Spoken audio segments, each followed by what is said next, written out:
delicious recipe for broccoli with cauliflower. You've got to try it. So we're going to start by adding 300 grams of cauliflower into a pot.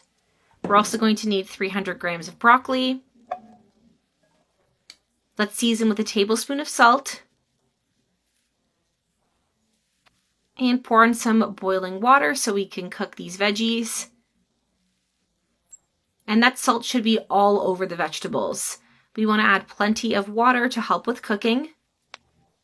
All right, let's turn the heat on and cook. Now, when the vegetables are soft, they're ready. We can drain that water.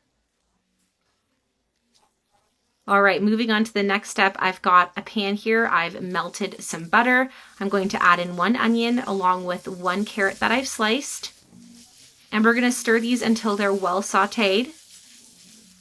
And you can see the vegetables have become nice and soft. These look great. Let's go ahead and set these aside.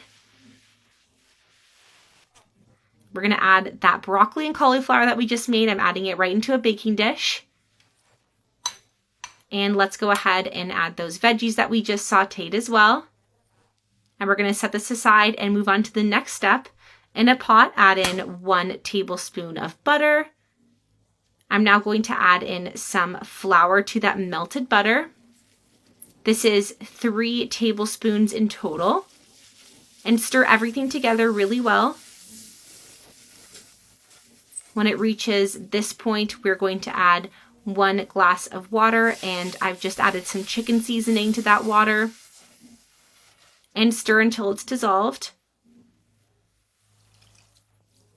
Now, for this stage of the recipe, you're definitely going to want a whisk here. It makes it so much easier.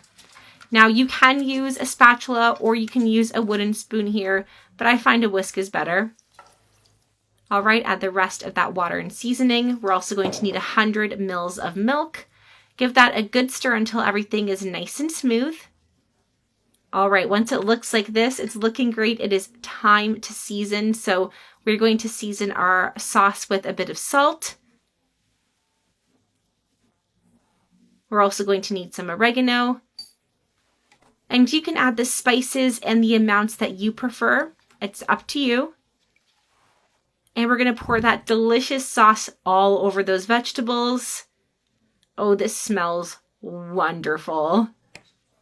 Mix all those veggies up with that delicious sauce we just made, but don't stir too much because you don't want to break up those veggies.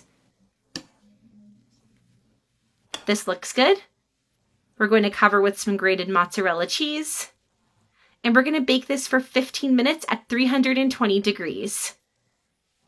Oh, and our recipe is ready. This looks absolutely amazing. We have to give this a try. I guarantee you are going to love this recipe. There are so many delicious flavors in here. Plus, with all that cheese on top, you cannot go wrong with this one.